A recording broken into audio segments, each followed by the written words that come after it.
the desert sun blood red over the wide prairie, spilling its fire across a world carved from rock and grit. Heat shimmered above the horizon where the land rolled out flat, then broke into mesas and butts that cut the sky like jagged teeth.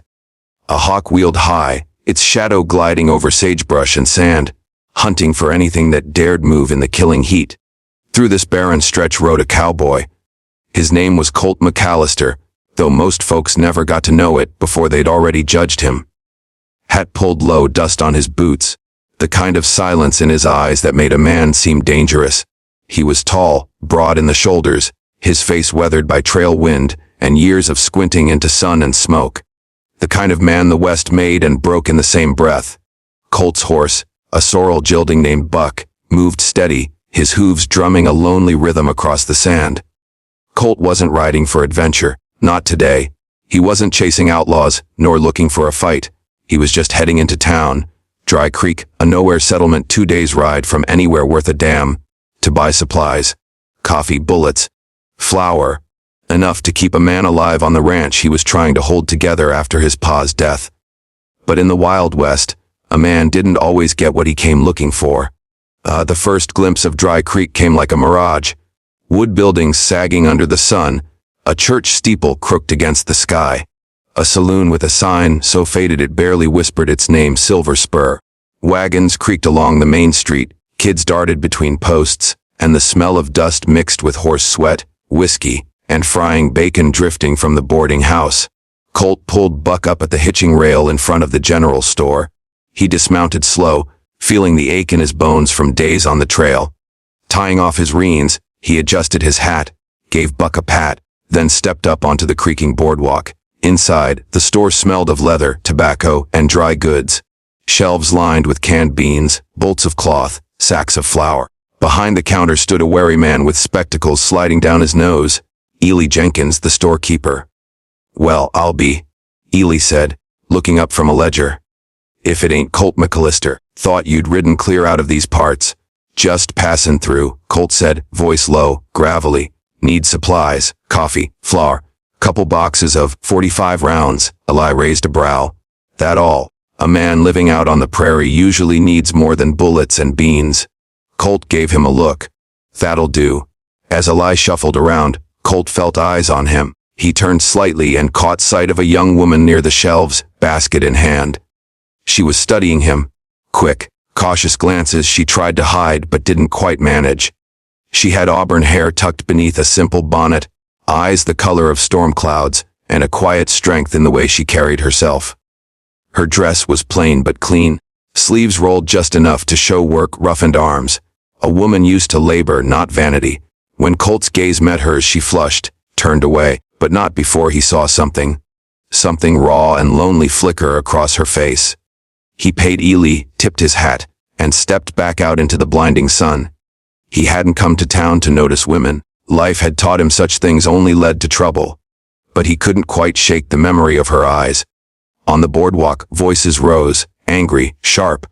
Colt looked down the street. A crowd was gathering in front of the Silver Spur Saloon.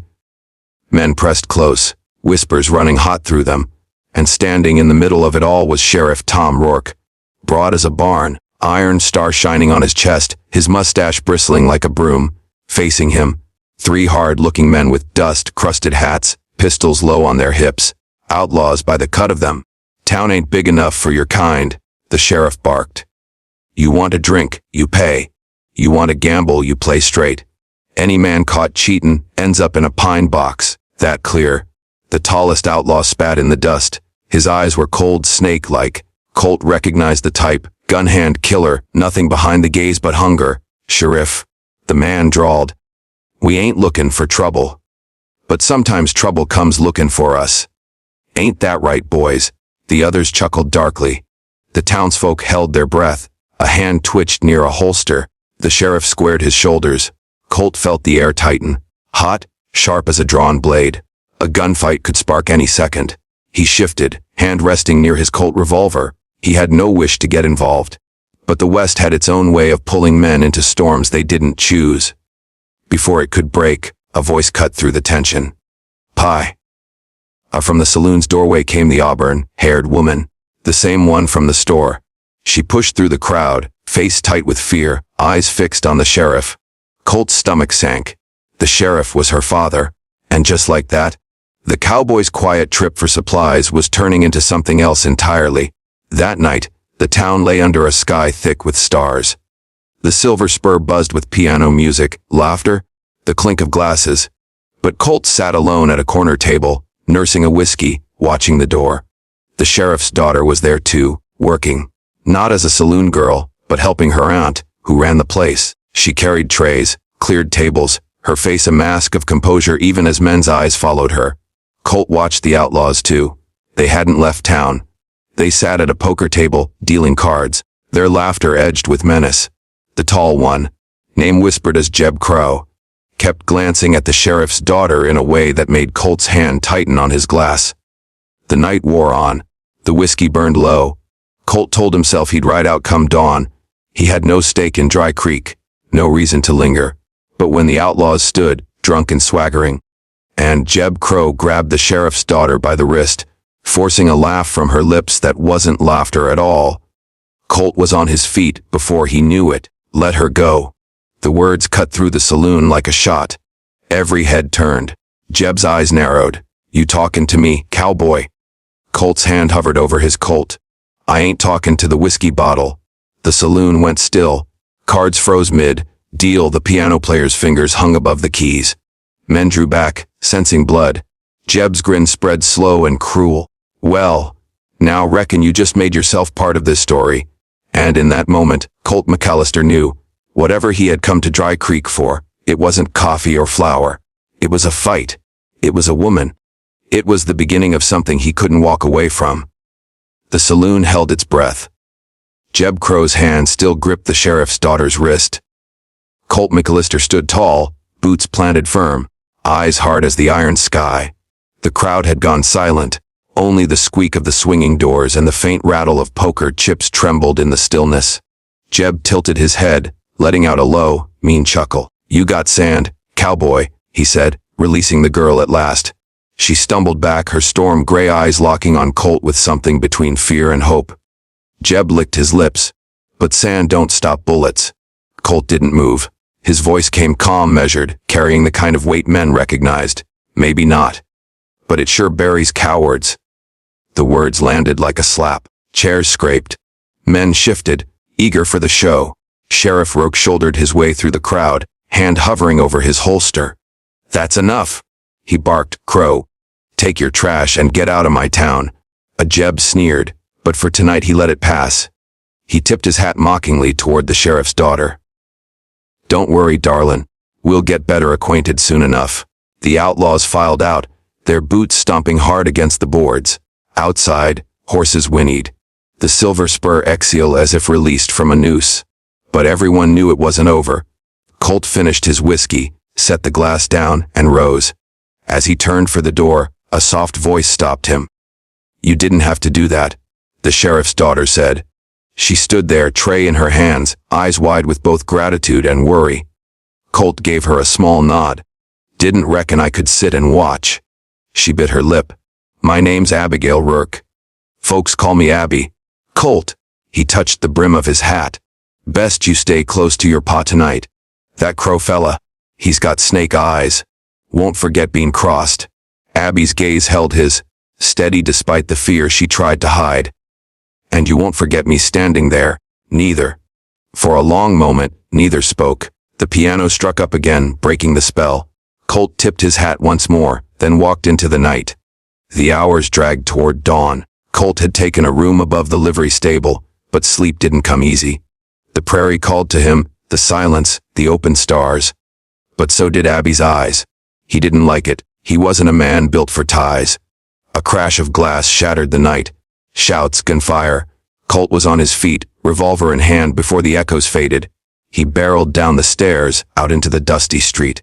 The general store blazed with firelight, flames licking the walls. People screamed, hauling buckets, forming a desperate line. Across the way, Jeb Crowe and his gang whooped from horseback, revolvers spitting sparks into the night sky. Crow, the sheriff roared, firing from cover. Bullets whined. A horse screamed. Colt ducked behind a trough, sights lining on one of the outlaws. He squeezed. The man tumbled from his saddle, lifeless before he hit the ground. Chaos ripped through Dry Creek. Outlaws thundered up and down the street, firing wild. Townsfolk scattered. The sheriff caught one in the shoulder, spun him off his horse. But Jeb Crowe rode like the devil himself, twin pistols blazing, laughter cutting through the smoke. And then Colt saw him, Jeb steering his horse straight toward Abby, who had run from the saloon, skirts flying, trying to drag two children to safety. Colt's heart slammed. He leapt from cover, sprinting into the open. Time slowed. He raised his Colt. 45. The world narrowed to iron sights and the outlaw's sneering face. Bang! Jeb's hat flew, but he held his saddle, cursing. Colt fired again. The horse reared, screaming. Jeb wheeled away, clutching his arm, blood darkening his sleeve. Next time, cowboy, he bellowed, before spurring into the dark. His men followed, 2 fewer than they'd come with. The night fell silent but for the crackle of flames and the groans of the wounded. By dawn, the fire was out. The store stood blackened, a husk. The sheriff leaned against the hitching post, blood seeping through his coat. Abby tended him, her hands trembling but sure. Colt stood apart, holstering his pistol, staring at the smoking ruins. He'd only come for supplies.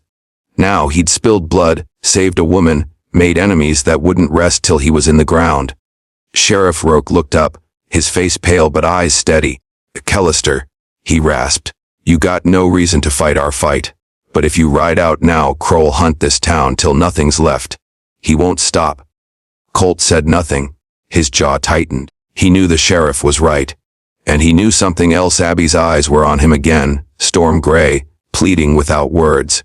The duel came at sundown. Word spread fast. Crowe and what was left of his gang were coming back to finish it. The whole town gathered in the street, doors barred, rifles ready. The air tasted of fear and dust. Colt stood in the center of town beside Sheriff Rourke, hand resting on his Colt. Abby was nowhere to be seen. Her father had ordered her inside. Hoofbeats rolled like thunder. Out of the dusk rode Jeb Crowe, his arm bound, hate burning in his face. 6 men rode with him, rifles glinting. He pulled up 20 paces out, sneering at the sheriff, then at Colt. "You," he spat. "You should have kept your head down. Now I'm gonna take it clean off." The sheriff stepped forward. "This town ain't yours, Crowe. Ride on while you still got breath." But Crowe only dismounted, his boots sinking into the dust. His hand hovered over his pistol. "Just me and the cowboy," he growled. One man walks away. The street went silent. Every heart pounded. Colt stepped forward, slow, deliberate. His shadow stretched long in the dying light. "Reckon that'll suit me fine." They faced each other, 20 paces apart. The world seemed to hold its breath.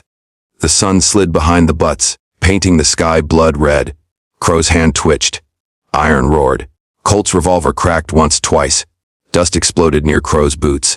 The outlaw staggered, gun falling from his grip. His chest blossomed red. He swayed, eyes wide in shock, then crumpled face, first into the dust, silence.